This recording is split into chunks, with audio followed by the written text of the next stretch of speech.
اعوذ باللہ رمضان من میں الشیطان آ الرجیم گئی بسم وہ اللہ سحر ہے الرحمن الرحیم جو رکھتی ہر الحمد مومن للہ پر رب اثر العالمین ہے. وصلی اللہ علی ہائے ہر سیدنا و آنکھ نبینا ابی القاسم آنسوؤں سے تر المصطفى ہے، محمد میرے مولا کو وعلى اہل لگی بیتہ الطیبین بری نظر ہے. الطاہرین ولا سیما بقیت اللہ فی الارضین بتاؤ اس سے وحجته في بڑا بھی العالمین کوئی غم روح ہے؟ وارواح العالمین بن لتراب ملجم اس مقدمه سے فداء بڑا کوئی واللعن ستم الدائم ہے؟ على اعدائهم وغاصبی حقوقهم وجاحدي مناقبهم ومنكري فضائلهم من الآن إلى أبد العابدين. أعوذ بالله من الشيطان الرجيم بسم الله الرحمن الرحيم إنما يريد الله ليذهب عنكم الرجس أهل البيت ويطهركم تطهيرا صدق الله العلي العظيم اللهم صل على محمد وآل محمد وعجل فرجهم الشريف اللهم صل على محمد وآل محمد وعجل فرجهم الشريف اللهم صل على محمد وآل محمد وعجل فرجهم الشریف. میرے معزز ناظرین السلام علیکم. امید کرتا ہوں کہ جہاں بھی ہیں اور اس پروگرام کو آپ دیکھ رہے ہیں خداوند متعال آپ سب کو عافیت، عزت، سلامتی اور دارین میں نجات عنایت فرمائے. مجھے بڑی خوشی ہے کہ ہمارے ساتھ ہمارے مہمان ہیں سفیر الحسینی صاحب. وہ ابھی تیار ہو رہے ہیں، ابھی کچھ دیر میں وہ آن لائن آ جائیں گے انشاءاللہ تبارک و تعالی. میں بہت معذرت چاہتا ہوں آپ سے کہ ٹائمنگ میں کیلکولیشن کی وجہ سے، کیونکہ ہم مختلف ملکوں میں رہتے ہیں اور مختلف ٹائم زونز میں رہتے ہیں. ہمارا کلاک جو ہے جس خطے میں ہم رہتے ہیں، ہمارا کلاک ونٹر کے لحاظ سے، سردیوں کے موسم کے لحاظ سے چینج ہو گیا پچھلے ہفتے. تو اس لحاظ سے مجھے کیلکولیٹ کرنے میں، حساب کرنے میں کچھ دقت ہوئی اور کچھ پرابلم ہوا. اس لیے آج کا پروگرام تاخیر سے شروع کیا جا رہا ہے. ہونا چاہیے تھا پاکستان کے وقت کے مطابق 9 بجے، لیکن یہ 11 بجے شروع ہو رہا ہے اور اس کی وجہ یہ ہے کہ کیلکولیشن میں غلطی ہو گئی. اور لیکن انشاءاللہ آئندہ مستقبل میں یہ نہیں ہوگا انشاءاللہ. اب یہاں پہ ہمارے بھائی ہیں سفیر حسینی صاحب. السلام علیکم سفیر بھائی، کیسے ہیں؟ سفیر بھائی آواز آ رہی ہے آپ کو؟ السلام علیکم ورحمۃ اللہ وبرکاتہ. علیکم السلام ورحمۃ اللہ تعالی وبرکاتہ. کیسے ہیں؟ خیریت سے ہیں؟ الحمدللہ. آپ فرمائیے، آپ کیسے ہیں؟ سب خیریت؟ اللہ تعالیٰ کا کرم احسان ہے، بہت مہربانی آپ کی، اللہ کا شکر ہے. بسم اللہ کیجئے سفیر بھائی، ہم آپ کی خدمت جی، میں سب حاضر سے ہیں. پہلے تو میں آپ کا بہت بہت شکریہ ادا کرتا ہوں. آپ بڑے پیشنٹ کے ساتھ کرتے ہیں، بات سنتے ہیں، اور سب سے بڑی بات کہ آپ وقت دیتے ہیں ہر خاص و عام کو. اس پر میں آپ کو اپریشیٹ کرنا چاہوں گا. یہ بہت ایک اچھی بات ہے کہ جو اہل علم ہیں وہ عوام الناس تک رسائی کرتے ہیں، انہیں ایک عزت دیتے ہیں اور ان سے گفتگو فرماتے ہیں.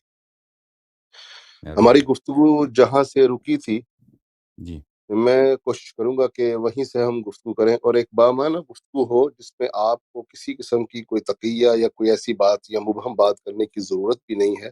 صاف جی بلیک اینڈ وائٹ میں آپ کو جو آپ ہمارے بارے میں عقیدہ رکھتے ہیں، جب ہے ایک دوسرے کو ہم جان جائیں تو پھر مزید جو ہے موضوعات پر گفتگو کی جا سکتی. میں آپ سے جی یہ عرض کرنا چاہتا ہوں، میں اپنی بات کو تھوڑا سا دہرا بھی دیتا ہوں کہ جو میں نے آپ سے عرض کیا تھا کہ آپ سب سے پہلے ہمیں یہ بتائیے کہ آپ بحیثیت مجموعی اہل تسنن کو عقیدہ امامت منصوص من اللہ نہ مانتے ہوئے، کیا آپ ہمیں دنیا اور آخرت میں مسلمان سمجھتے ہیں کہ نہیں؟ یہ بلیک اینڈ وائٹ میں آپ کو بتانا ہوگا. یہ ایسی بات نہ کرے کہ حجت تمام ہوئی یا نہ ٹھیک ہے. ہوئی، کیونکہ بہت بڑے بڑے علماء ہیں، بہت بڑے جو ہے نا علوم ان کو آتے ہیں، انہوں نے ہزاروں کتابیں لکھ ڈالیں، امت ان کو مانتی ہے، ایک بہت بڑے طبقات ان کو مانتے ہیں. تو یہ تو بات کہنا بہت زیادتی ہوگی کہ جی ان کے اوپر حجت تمام نہیں ہوئی، یا وہ بات کو سمجھ نہیں سکے، یا ان کے پاس یہ علم نہیں تھا. وہ تمام معاملات کو ڈسکشن کرنے کے بعد وہ یہ جی خیال کرتے ہیں کہ امامت منصوص من اللہ نہیں ہے، حالانکہ وہ ان کی عزت کرتے ہیں، اہل بیت کی فضیلت میں سب سے بہتر سمجھتے ہیں، ہر نظام میں ان کے ساتھ کھڑے ہیں، ہر معاملات میں اہل بیت حق پر ہیں، قرآن کے ساتھ ہیں، قرآن ان کے ساتھ. جب ہمیں یہ پتہ چل جائے کہ آپ جناب حسن اللہ یاری صاحب، آپ اہل تسنن بالخصوص جو ہم آپ سے گفتگو کر رہے ہیں، انہیں مسلمان سمجھتے ہیں عقیدہ منسوس من اللہ کو نہ مانتے ہوئے، تب گفتگو آگے بڑھے گی۔ اگر آپ ہمیں مسلمان ہی نہیں سمجھتے تو پھر ہمارے موضوعات تھوڑے تبدیل ہوں گے، اور اگر آپ ہمیں جی مسلمان سمجھتے ہیں تو پھر ہم اسی گفتگو کی روشنی میں بات آگے بڑھائیں۔ تو آپ فرمائیے، اس کے بعد پھر میں اگر آپ وقت دیں گے تو اپنی بات کو مزید کھول دوں۔ السلام جی بہت مہربانی آپ کی سفیر بھائی، اور میں آپ کا شکریہ ادا کرنا چاہتا ہوں جس تمہید کے ساتھ آپ نے گفتگو کا آغاز کیا کہ ہمیں کھل کر اور صاف بات کرنی چاہیے، تقیہ نہیں کرنی چاہیے، کسی کی پرواہ نہیں کرنی چاہیے۔ تو جہاں تک آپ کے سوال کا تعلق ہے، میرے سر آنکھوں پر میں اس کا جواب دوں گا، لیکن آپ ہمیں بھی جواب دیجئے۔ ہم نے بھی آپ سے سوال کیا تھا لیکن آپ نے گھما کر جواب دیا۔ آپ کہتے ہیں کہ آپ کے ایسے علماء ہیں جو اہل بیت علیہم السلام کو ہر موضوع پر حق سمجھتے ہیں، اور ان کو قرآن کے ساتھ، قرآن کو ان کے ساتھ سمجھتے ہیں۔ تو میرا سوال دو سوال ہیں اسی آپ کی اسی تمہید کے متعلق۔ اگر آپ واقعاً ہر نظام اہل بیت علیہم السلام کو حق سمجھتے ہیں، حق سمجھتے ہیں، جی تو جی خلافت میں نظام مسلم ہے۔ اگر آپ یہ کہیں کہ خلافت میں نظام نہیں ہے، خلافت میں نظام مسلم ہے، اور یہ وہ لوگ ہیں جو آپ نے خود ابھی کہا کہ قرآن ان کے ساتھ ہے، یہ قرآن کے ساتھ ہیں۔ تو پچھلے ہفتے ہم نے آپ سے پوچھا تھا کہ جن لوگوں نے ان کا حق غصب کیا ہے، ان کی موجودگی میں یہ حاضر ہیں، تو انہوں نے اپنے آپ کو امام بنایا اور خلافت سنبھالی اور ان پہ حکم چلایا، اور ان سے نہ مشورہ کیا، نہ ان کا رضا مانگا۔ وہ لوگ جو رسول پاک صلی اللہ علیہ وآلہ وسلم کے اہل بیت طاہرین ہیں، ہمارے نزدیک معصوم ہیں، منصوص ہیں، الاقل آپ کہتے ہیں قرآن ان کے ساتھ ہیں، وہ قرآن کے ساتھ ہیں، قرآن سے کبھی دور نہیں ہیں۔ تو ان کے مواقف، اس کا مطلب یہی ہوگا کہ ان کے مواقف ہمیشہ مطابق قرآن ہیں۔ تو ان کے ساتھ مشورہ نہیں کیا گیا، ان کو اپنے آپ کو ان کو سونپا گیا۔ تو آپ مجھے بتائیے کہ ان کے متعلق آپ کیا کہتے ہیں؟ کیا آپ حاضر ہیں بغیر تقیے جی کے کہہ دیں کہ ان کی جی خلافت بالکل، بغیر ہم اجازت دیں؟ دو سوال ہیں، ایک سوال میں کہہ دوں، ٹھیک ہے دوسرا سوال بھی ہے اس کے بعد۔ جی، آ کیا گیا آپ ایک کہنا؟ سوال دوسرا۔ جی ہاں، کیا آپ کہیں گے کہ وہ ظالم تھے، ان کی خلافت باطل ہے؟ نہیں، کیونکہ ایسے لوگ جب ایک ایک کر لیا جائے نا۔ میں پہلے آپ کا جو پہلا سوال ہے نا، جی شاید آپ کو یاد نہیں رہا کہ جب میں نے پچھلی دفعہ آپ سے گفتگو کی تھی، اس کی تمہید میں نے پہلے ہی عرض کر دیا تھا کہ جو اہل تسنن کے ہاں اصول دین ہے نا، ان میں خلافت جو ہے نا وہ نہ تو منصوص من اللہ ہے، نہ خلافت کو ماننا اہل تسنن میں مسلمان رہنے کے لیے ضروری ہے۔ سب سے پہلے یہ بات آپ کو پتہ ہوگا، علماء جانتے ہیں، لیکن عوام الناس یہ بات نہیں جانتی، اور علماء عوام الناس کو یہ بات نہیں بتاتے۔ اور عام طور پر جو مدرسوں میں مفتیوں کے کورسز کرتے ہیں انہیں بھی نہیں پتہ ہوتا۔ یہ ایک خاص طبقے کو ان باتوں کا پتہ ہے کہ ابو بکر، عمر، عثمان کو خلیفہ ماننا ضروریات دین نہیں۔ پہلی بات تو یہ آپ کے بات کا جواب آ گیا۔ اب جواب دوسرا نہیں جواب میرے اگر بات آپ، کا، یہ میرے بات کا اچھا جواب نہیں ہے۔ میں نے آپ سے یہ سوال اگر کیا ہوتا، کیا امامت آپ کے چلے نزدیک میں اصول دین میں سے آپ ہے، کے جواب، یا فروع میں دین اپنے میں سے ہے، جواب کو یا مزید، ضروریات میں سے ہے، تو آپ کا یہ جواب ہوتا۔ میں نے یہ عرض کیا کہ آپ جی کہتے ہیں یہ فرمائیے۔ ہر نظام حق ہیں، یعنی ان کا جو بھی بالکل موقف ہوگا وہ صحیح ہوگا، یہ جو صحیح، موقف ہوگا صحیح ہوگا۔ خلافت پہ ان کا نزاع تھا ابو صحیح بکر عمر فرمایا سے۔ آپ نے، ہاں، آپ صحیح کہتے ہیں کہ ان فرمایا کا آپ ہر نے۔ موقف قرآن کے مطابق میں ہے۔ آپ مجھے یہ بالکل، بتائیں آپ نے کہ صحیح میں نہیں فرمایا۔ کہتا، سوال یہ نہیں ہے کہ خلافت کیا منصوص ہے، اصول دین ہے، فروع دین ہے، اس سوال یہ نہیں ہے۔ کیا اس نظام میں آپ اعتراف کریں گے کہ ابو بکر اور عمر ظالم تھے، اہل بیت علیہم الصلاۃ والسلام کا حق بنتا تھا کہ یہ امت کے لیڈر ہوں، اور اگر یہ لیڈرشپ ان کی ہوتی تو یہ نزاع آج اور میرے اور آپ کے درمیان یہ نزاع ہوتا ہی نہیں؟ آپ مجھے بتائیں، بالکل کیا آپ اعتراف جی، کرنے کے لیے تیار ہیں؟ اب میں اسی طرف آتا ہوں، دیکھیے، میں ایسی بات نہیں کروں گا کہ جس سے مجھے کسی کا ڈر ہو یا میں کسی فرقے کو سپورٹ کرتا ہوں۔ میں جو اپنے ناقص علم کی روشنی میں سمجھا ہوں، میں ضرور آپ کے سامنے عرض کروں۔ سب سے پہلے ہماری بخاری شریف میں یہ بات موجود ہے کہ حضرت علی علیہ السلام نے جب حضرت ابو بکر کو گھر بلایا، باقاعدہ حضرت علی نے، یہ بخاری میں موجود ہے، یہ کہا کہ خلافت ہمارا حق تھا، اس امر میں آپ نے ہمارے ساتھ زیادتی کی۔ تو یہ بات تو خود اہل بیت کی طرف سے ہی آ گئی کہ حضرت علی کرم اللہ وجہہ نے جو اہل تسنن کی کتابوں میں موجود ہے کہ پہلے 6 ماہ تک کسی ہاشمی نے بشمول حضرت علی بیعت ہی نہیں کی تھی، اور حضرت علی نے خود گھر بلا کر یہ گلا شکوہ ان کے ساتھ کیا۔ اس معاملے میں ہم سمجھتے ہیں کہ خلافت میں حضرت علی کرم اللہ وجہ کا حق تھا۔ اس حق میں حضرت علی نے حضرت ابو بکر سے، یہ بخاری میں موجود ہے، یہ بات کہہ بھی دی۔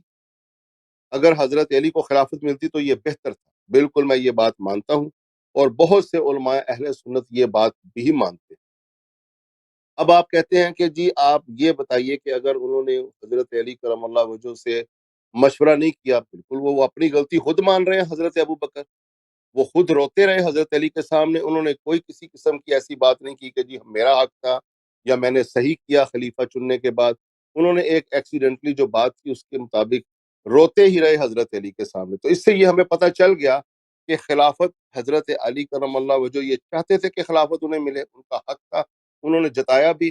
ابو بکر نے یہ بات تسلیم کر لی کہ بالکل ہم سے یہ زیادتی ہوئی ہے، اور وہ روتے رہے، اور انہوں نے یہ کبھی نہیں کہا کہ نہیں آپ غلط کہہ رہے ہیں کہ آپ کا حق نہیں۔ تو لہٰذا جب حضرت علی نے اس امر کو قبول کیا تو ہم بھی خاموش ہو گئے، باوجود اس کے کہ حضرت علی کا حق تھا، وہ ہر معاملے میں حق پر تھے۔ تو اب حضرت علی نے جب قبول کر لیا تو ہم کیا کریں؟ ہم یہ بھی مانتے ہیں کہ ان کو اگر کوئی خلیفہ نہ مانے تو وہ مسلمان ہی رہے گا، ان کو خلیفہ ماننا ضروری نہیں ہے۔ تو یہ بات ختم ہو گئی۔ اب آپ اگر انہیں ظالم بھی مانے، میں آپ کی بات کی طرف آ رہا ہوں کھل کے، اگر کوئی بندہ یہ مانے کہ ابو بکر ظالم تھے، عمر غاصب تھے، عثمان خلیفہ بننے کے لائق نہیں تھے، پھر بھی وہ مسلمان رہے گا، اس کے دین اسلام میں رہنے سے کوئی فرق نہیں پڑے، کیونکہ یہ ہستیاں ضروریات دین اور رسول دین نہیں۔ اسی طرح میں آپ سے سوال جب کرتا ہوں، میں نے تو اس کا جواب دے دیا آپ کو بلیک اینڈ وائٹ، اب میرا بھی آپ سے یہی سوال تھا جو آپ اس کو ادھر ادھر ٹالتے رہے، لیکن بہرحال ابھی آگے وقت آئے گا تو آپ سے بھی یہی سوال میں کروں گا۔ فی الحال آپ مجھے بتائیے، کیا میں نے آپ کی جو بات آپ نے کی اس کا جواب پہ آپ تسلی بخش جواب حاصل کر چکے ہیں، یا میں مزید بات کو کھول دوں؟ فرمائیے آپ۔ نہیں، آپ نے کہہ دیا کہ امیر المؤمنین علیہ الصلوۃ والسلام کا حق بنتا تھا، اور اگر کوئی شخص کہے ابو بکر ظالم تھا تو آپ کہتے ہیں وہ مسلمان رہے گا، مسلمان، یعنی وہ غلطی سے کہے گا کہ ابو بکر ظالم تھا، یا وہ اس کی بات صحیح ہوگی کہ ابو بکر ظالم تھا؟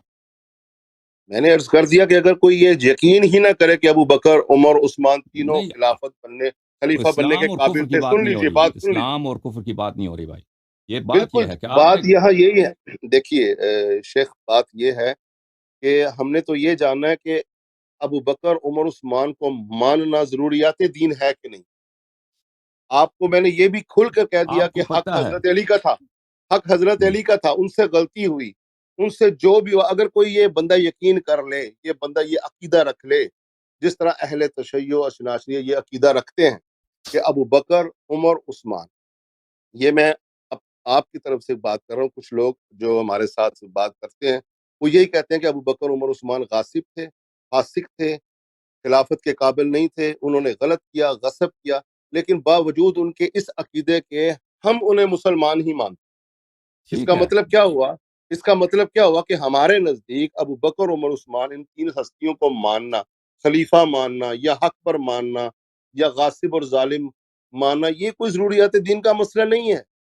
جو کوئی ان کو مانتا ہے مانتا رہے، ضروریات دین سے یہ مسئلہ خارج۔ آپ وہ اگر کوئی مانتا آپ ہے تو ٹھیک آپ ہے، کچھ وہ اور اس کے جواب دے رہے پاس ہیں نا، دلائل ہے۔ وہ تو آپ یہ نے بات کہہ دیا ختم کہ کرتا ہوں، ضروریات بات دین میں ختم سے کرتا نہیں، ہم ہوں۔ مان جی گئے کہ ضروریات جی، دین میں بات سے ختم نہیں ہو ہے۔ گئی نا، ضروریات دین آپ میں نے سے نہیں ہے۔ کہا اب حق کوئی امیر المؤمنین، اب میں چاہتا ہوں کہ آپ تصریح کر لیں تاکہ لوگ سن لیں، جی آپ کا موقف واضح ہو جائے۔ آپ کہتے ہیں کہ وہ ضروریات دین میں سے نہیں ہے، اسی بات کو 10 دفعہ دوہرا رہے ہیں، ہم سمجھ گئے کہ ضروریات دین میں ٹھیک سے ہے، ہو نہیں گیا، ہے۔ کیا ٹھیک ہے۔ آپ ابو بکر، عمر کو ظالم سمجھتے ہیں یا نہیں سمجھتے؟ حق اگر کسی جی کا آپ اس دیکھیں ایک چیز، یہ گلاس میرا حق ہے، یہ گلاس میرا حق ہے، کوئی آ کے اس پہ قبضہ کرتا ہے وہ ظالم ہے، ٹھیک ہے نا، جی یہ ظلم ہے، یہ میرا حق، آپ خود کہتے ہیں یا امیر المومنین علیہ السلام کا حق جی حق میں تھا، جی میں حق کچھ بنتا تھا، ہاں، اب اب ہم ابو اس سے بکر نے آگے بھی قبضہ بڑھیں۔ کیا ہے تو اس میں ظالم تھا یا نہیں تھا وہ؟ اس میں میں یہ عرض کروں گا کہ حضرت ابو بکر سے یہ امر میں غلطی ہوئی، اس سرکمسٹانسز میں حضرت علی نے خود ٹھیک اس ہے، کا مان گئے، جب یہ کہا، کافی ہے، کافی ان سے جواب آپ نے غلطی دے ہوئی۔ دی، جواب آپ نے دے دی، ختم۔ ابو بکر کی عمر، بالکل ابو بکر کی خلافت غلطی تھی، ہم بھی یہ کہتے ہیں، ہمارا بھی یہ عقیدہ ہے، بالکل، ابو میں بکر میرا کی اپنا یہ خلافت عقیدہ ہے کہ غلطی تھی، حضرت علی کے خلاف میں، ٹھیک ہے، جی، ٹھیک ٹھیک ہے۔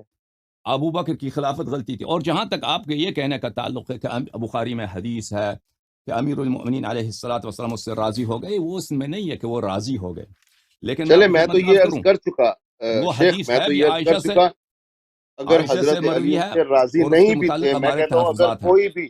اگر کوئی بھی مسلمان ابو بکر عمر عثمان سے راضی نہیں ہے، خلیفہ نہیں مانتا ہے، ظالم فاسق فاجر غاصب مانتا ہے، تو پھر بھی اس کے اسلام پر کوئی اثر نہیں آتا. صحیح، ٹھیک ہے، یہ آپ کا عقیدہ ہے نا. پاکستان میں تو فتوے اور چلتے ہیں. نہیں، پاکستان پاکستان میں میں تو میں اگر عرض کر کوئی یہ جی شخص جی کہہ جی دے جی کہ ابو شیخ، میں بکر عرض کی کر چکا ہوں. خلافت غلطی تھی، دیکھیے ابو دیکھیے بکر کی خلافت شیخ، غلط تھی، تو اس کو پہ کیا بولتے ہیں؟ اس پہ تو اس کو تو وہ تکفیر کریں گے نا. آپ کہتے ہیں کہ یہ کوئی بات نہیں. پاکستان میں تو معاویہ کی خلافت کو غلط بولنے پر قتل کر دیا جاتا ہے، اور صحیح. پاکستان کی کانسٹیٹیوشن میں یہ شک کو باقاعدہ تسلیم کیا گیا ہے 295 کے تحت کہ کسی بھی صحابی کو غلطی پر کہنے سے بھی اس کے اوپر قتل کا فتویٰ لگے گا اور اس کو جو ہے نا سزائے موت دی جا سکتی ہے. اچھا، تو پاکستان میں تو یہ قوانین ہے.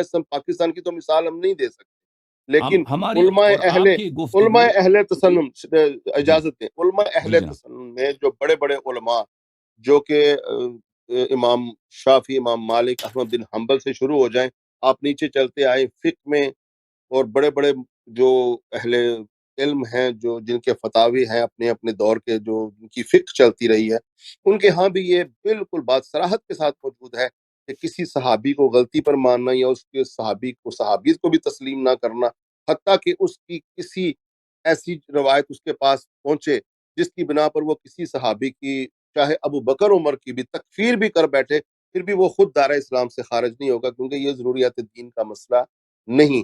میں تو یہ بات کھل کر آپ کے سامنے ٹھیک آپ ہے. کی منطق کے یہاں پر مطابق بیان کرتا ہوں. یہاں پر ایک اور مسئلہ ہے، کیونکہ آپ نے اعتراف کیا ہے کہ ابو بکر کی خلافت غلط تھی، اس نے غلطی کی ہے. تو یہاں پہ میں آپ کی غلطی خدمت ہوئی ان سے، میں وہ خود ہاں پر 3 اس پر آیات میرے پاس قرآن کی دلیل ہے، سناتا ہوں آپ کو. اس کے اوپر حضرت عمر کی بھی دلیل ہے، جبکہ حضرت ٹھیک ہے، عمر نے کہا، ٹھیک ہے، حضرت عمر سمجھ نے گیا. خود کہا، آپ کو یہ حدیث پتہ ہے کہ جب وہ حج کرنے گئے، ان کو پتہ چلا، لوگوں نے کہا کہ جب ہوں، ابو بکر عمر فوت ہوں گے تو ہم فلاں کی بیعت کر لیں گے. تو یہ بخاری مسلم کی حدیث ہے. تو انہوں نے کہا کہ جی اب جو کوئی اس طرز پر بیعت کرے جس طرز پر بیعت ابو بکر کی ہوگی، میں بیعت کرنے والے اور بیعت لینے والے دونوں کو قتل کر دوں گا. وہ ایک خاص سرکمسٹانسز تھے جس جس کی وجہ سے یہ ہمیں کرنا پڑا. لہٰذا اس بات کو تو اگر ہم نہ بھی تسلیم کریں تو ابو بکر کی خلافت کو کوئی نہ بھی مانے. سعد بن ابی عبادہ نے ابو بکر کی خلافت کو نہیں مانا. کیا ایک بھی سنی نے آج تک سعد بن ابی عبادہ کی تکفیر کی ہے؟ نہیں کی. اچھا، ہم آپ سے ایک جب دوسرا کسی سوال کو کرتے ہیں. خلیفہ نہ مان تو جب کسی کو کوئی ٹھیک ہے، خلیفہ نہیں مانتا تو کس لیے نہیں مانتا؟ اس لیے تو نہیں مانتا کہ اس کی شکل پسند نہیں ہے. وہ اس لیے نہیں اچھی مانتا بات ہے. کہ وہ سمجھتا ہے کہ انہوں نے ظلم کیا، حق اہل بیت کا تھا، اس لیے وہ نہیں مانتا. سعد بن ابی عبادہ نے نہیں ماننا، ابو بکر عمر دونوں کو ہی نہیں اچھا، خلیفہ مانا. آپ حق اہل بیت علیہ السلام کا بنتا ہے، ایک دوسرا شخص آ گیا، اس نے حکومت پہ قبضہ کیا ہے، اپنے آپ کو اس نے خلیفہ بنایا. ٹھیک، یہ آپ اعتراف کرتے ہیں. قرآن مجید کے 3 آیات میں آپ کو پڑھ کے سناتا ہوں. یہ آیات ہیں سورہ مبارکہ مائدہ میں، نہیں، اب 44 آپ نہیں، شیخ 44 اور ایک اس کے منٹ، بعد. لحظہ شیخ، نہیں، لحظہ. ہماری گفتگو آپ کے ساتھ جاری ہے. میں اگلے ہفتے ہاں بھی ہوں، نہیں، اگلے جاری ہفتے رہے بھی ہوں، گی، ذہن لیکن اب سوالات ہم ہیں. اپنی گفتگو اس طرف لے جائیں نا. اب دیکھیں، میں نے یہ جو بہت آپ سے اہم عرض کیا سوال ہے، ہے. بہت اہم سوال ہے. آپ اس کو میں آپ تو آپ سے جواب دو نہ دیں، لفظوں میں، آپ اس کو شیخ جواب نہ شیخ دیں، آپ اس کو شیخ جواب میں نہ تو دیں، دو، لیکن مجھے طرح نہیں، کرنے دیں. میری آپ گفتگو اس سوال دیکھیں. پہ سوچیں. ناظرین اس سوال پہ سوچیں. نہ آپ کی مرضی، جواب نہیں، نہ اب دینا ہم چاہیں. اپنی گفتگو کو ہم دوسری طرف کیوں لے جائیں؟ شخصیات کی طرف نہ نہیں، لے دوسری جائیں. ابو طرف بکر نہیں عمر ہے. کو اس ہم بہت نے تو اہم کہہ دیا، سوال ابو ہے. بکر اگر عمر آپ کی مجھے خلیفہ سوال کو. کرنے دیں، بہت اہم ہے، بہت اہم نہیں، جو سوال ہے. میرا آپ مجھے سوال سوال تھا، کرنے دیں، جو بے میرا شک سوال تھا جواب وہ، نہ دیں. نہیں، میرا سوال پھر بیچ میں رہ جائے گا. ہم تو، نہیں، میں میں آپ آپ کے سے، سوال نہیں بولا ہوں. آپ کے سوال میرے سر آنکھوں پر. آپ نے ایک ٹھیک ہے. موقف یہاں پہ باندھا ہے، ایک موقف اختیار کیا ہے کہ ہم اہل بیت علیہ السلام کو حقدار سمجھتے ہیں. تو اس بات کے بہت سارے لوازم ہیں. آپ نے کہا کہ ابو بکر کی خلافت وہ غلطی ہے. اس نے غلطی سے اپنے آپ کو یعنی باطل طور پہ اس نے اپنے آپ کو خلیفہ کہلوایا. تو ایک شخص کی خلافت جب باطل ہے تو اس کے متعلق میں قرآن مجید کی 3 آیات آپ کو سناتا ہوں. سورہ مائدہ کی نہیں، 44 وہ اور اس کے اس سے بعد. پہلے میں سن تھوڑی، لیجئے، سن لیجئے پلیز. اس سے پہلے تھوڑی سی میں آپ سے گفتگو کروں، آپ کو آسانی ہو جائے گی وہ بات. کیونکہ میں یہ عرض پہلے ہی کر چکا. اب آپ اس بات خلافت کے بعد زیادہ سے زیادہ آپ یہ ثابت کرنے جائیں گے کہ وہ غاصب تھے، فاسق تھے، منافق تھے یا کافر تھے. میں آپ سے عرض کر رہا ہوں کہ یہ ساری باتیں کوئی یقین رکھتا بھی ہو، کسی نہ کسی آیت یا حدیث کی بنا پر یا تاریخی حوالے کی بنا پر وہ دائرہ اسلام سے خارج نہیں ہے. تو بات ختم ہو گئی. پھر اب اس کے نہیں، بات اندر ختم مزید نہیں ہوئی. جانے کی آپ کو ضرورت ہی نہیں ہے. نہیں، بات ختم نہیں ہوئی. دیکھیں، یہ ایک فرضیہ نہیں ہے، ایک حقیقت ہے. آپ مجھے سوال کرنے دیں، پھر میں آپ کو بتاؤں گا جی کہ یہ بات ختم ہوئی نہیں ہے، کوئی معمولی بات چلے نہیں ہے. چلے آپ چلے آپ میرا فرمائیں، میں سوال آپ کو سنیے، میرا سوال سن جی لیجئے، پھر آپ نے جو کہا ہے میں اس کا جواب بھی دوں گا. وہ 3 جی آیات یہ ٹھیک ہیں: وَمَن لَمْ يَحْكُمْ بِمَا أَنزَلَ اللَّهُ فَأُولَٰئِكَ هُمُ الْكَافِرُونَ وَمَن لَمْ يَحْكُمْ بِمَا أَنزَلَ اللَّهُ فَأُولَٰئِكَ هُمُ الْفَاسِقُونَ وَمَن لَمْ يَحْكُمْ بِمَا أَنزَلَ اللَّهُ فَأُولَٰئِكَ هُمُ الظَّالِمُونَ. جو حکم نہیں کرتا بما انزل اللہ، وہ جو غاصبانہ اور باطل کے ساتھ، غیر ما انزل اللہ کے ساتھ حکم کرتا ہے، وہ کافر ہے، وہ ظالم ہے، وہ فاسق ہے. آپ نے ابھی خود کہا ہے کہ ابو بکر نے اپنے آپ کو خلیفہ کہلوایا ہے. خلیفہ وہ برحق نہیں تھا، اس کی خلافت غلط ہے، باطل ہے. تو اس سے کیا ثابت ہوا؟ وہی جو آپ نے کہا کہ کافر، ظالم، فاسق. لیکن آپ کا یہ جملہ کہ اس سے کوئی چیز، کوئی بات ہی نہیں بنتی کیونکہ ہم ان کو کوئی فاسق فاجر کہے تو ہم اس کو مسلمان مانتے ہیں. بھائی بات یہ ہے اس کا، اگر ابو بکر جو آپ کا امام ہے، ہمارا اور آپ کا نزاع کس مسئلے پر؟ خلافت پر ہے. ہمارا اور آپ کا نزاع مسئلہ امامت پر ہے. امیر المؤمنین علیہ الصلوۃ والسلام کی امامت ہم دونوں مانگتے ہیں کہ وہ امام ہے، وہ خلیفہ ہیں. ابو بکر کی امامت پہ آپ نے خود اعتراف کیا کہ اس کی خلافت غلط ہے. اس کے علاوہ قرآن کی طرف جائیے، جس کی خلافت غلط ہے، جو بغیر ما انزل اللہ حکم چلاتا ہے، وہ کافر، ظالم اور فاسق ہے. ٹھیک ہے نا؟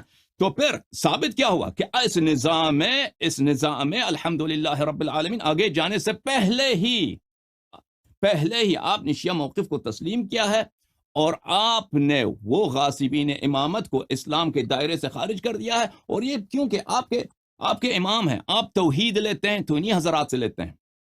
آپ نبوت کے اور سیرہ لیتے ہیں تو انہی سے لیتے ہیں. نماز، روزہ وغیرہ جتنے احکام دین ہیں، انہی تفسیر قرآن انہی حضرات سے لیتے ہیں.